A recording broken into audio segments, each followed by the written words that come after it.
O vídeo dessa vez era pra ser uma recomendação, mas né, vou falar a verdade, é difícil recomendar essa obra. Então esse vídeo posso dizer que vai ser mais um desabafo, porque meu Deus do céu, como que eu fiquei indignado do começo ao fim lendo isso. Antes de continuar, já deixa aí embaixo seu joinha, porque me ajuda pra caramba, e também se inscreva no canal se você gosta desse tipo de conteúdo. Também né, ativa o sininho pra receber as notificações.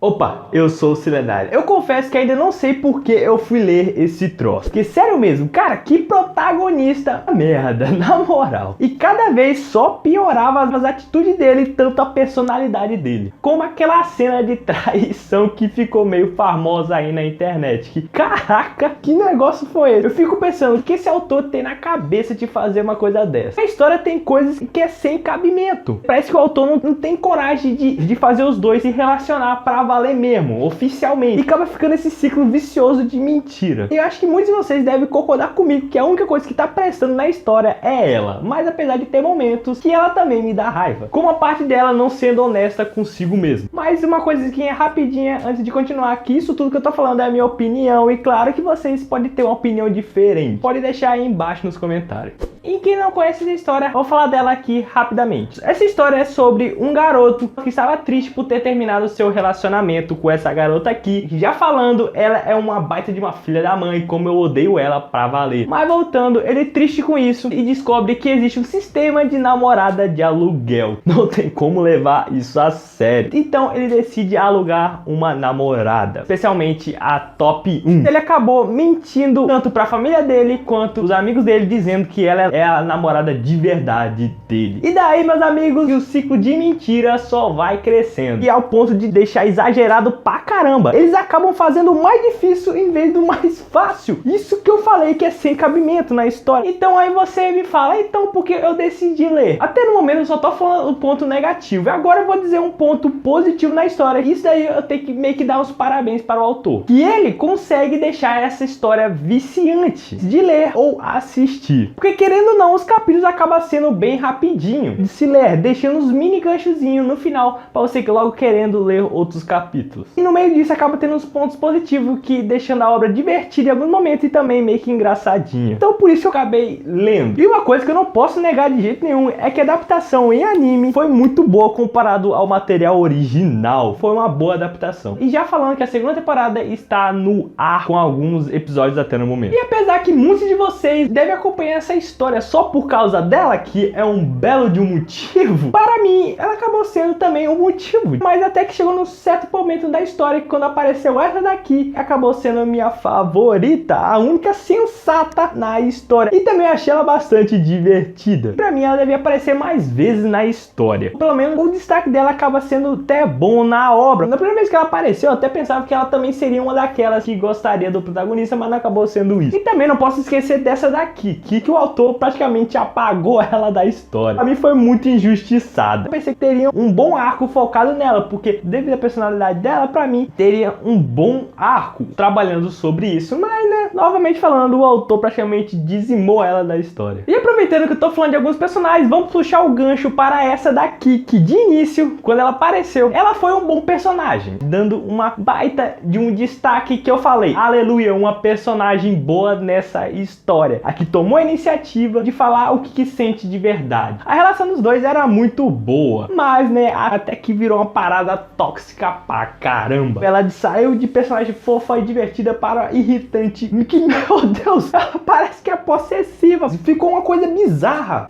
Então a história vai se decorrendo com ele praticamente toda semana alugando ela, que haja dinheiro, pelo amor de Deus. Tem momentos que não havia total motivo, acaba sendo uma coisa desnecessária. E se ele tivesse mais atitude, é o que falta pra caramba. Apesar que em certos momentos ele tem uma atitudezinha, mas mesmo assim ainda falta muito mais. Como essa parte dele aqui tentando animar ela devido à tragédia que aconteceu, né? Caraca, essa tragédia pra mim foi um baita de um choque na história, que eu não imaginaria que teria isso. Foi um desenvolvimento bom que aconteceu na obra, mas né, pra mim o que fracassou foi esse momento, normalmente falando, a falta de atitude dele. Ele devia mais chamar ela para um encontro, tanto de amigo ou de vizinho, sem alugar. Que rapaz, pra mim ia ficar uma coisa mais bonita. Aí eu acho que eu ia começar a gostar mais dele, porque eu senti um pouco de covardia do autor. Mas aí você me fala, não, tem um motivo por trás disso, tem toda uma história por trás e tal. Não, pra mim foi covardia mesmo. Mas agora, em vez de falar só coisa ruim, vamos falar uma crítica construtiva. Porque quem tá lendo deve ter percebido que há muitos desses, vamos falar, pequenos pensamentos ou pequenos diálogos meio secundários no meio do diálogo principal. Não sei se tem um nome certo para isso. Que isso até que é legal. Meio que alguns autores colocam uma piadinha, uma coisazinha bem construtiva, mas nessa obra tem muito disso, é muito em excesso. E a partir de um certo momento ficou uma coisa poluída e desnecessária demais. E nem também não esquecendo desses figurantes na rua que toda hora que aparece a waifu da história, né? Tanto ela ou essa daqui, eles têm que fazer um comentário que é o mesmo tipo de comentário que tá bom, autor. Tá bom, eu entendi que elas são belas personagens, são como modelos ou deusas. E agora vamos falar, né, dessa filha da mãe aqui. Apesar de todos odiarem ela, pelo menos ela não fez a obra ficar 100% chata, meio que ela acrescentou um temperozinho, vamos dizer assim, nessa história, devido a dela ser a vilã, né? A personalidade dela meio que foi bem trabalhada e inserido na obra. Quando ela apareceu pela primeira vez, meio que gerou um mistério do que é isso que tá acontecendo com ela, do porquê ela tá fazendo isso. Mais pra frente revela, né, o passado dela, que para mim foi uma baita de uma desculpa esfarrapada, totalmente desnecessário. E não esquecendo, salva de palmas para essa daqui, porque essa cena aqui deles, dos três, dela jogando tudo na cara dessa filha da mãe, que foi boa demais. E voltando novamente a falar dela, toda hora que ela desaparecia e voltava na obra, que caraca, ela tinha que voltar pra fazer merda, que ela é falsa pra caramba. Então esse foi o vídeo do meu desabafo que eu tinha que falar sobre essa obra, desse romance. E ao contrário de mim, se você gostou dessa obra, novamente falando, se você não sabia, a segunda temporada dela está no ar. E também, esse autor está fazendo uma nova obra, que é essa daqui, que eu não cheguei a ler ela, e tão cedo eu vou ler, mas tá aí quem tiver interessado. Espero mesmo que vocês tenham curtido esse vídeo de hoje. Se você até no momento não deixou seu like, deixa aí embaixo. E também aproveita e dá uma passada lá no canal, que tem várias outras recomendações. Obrigado e fui!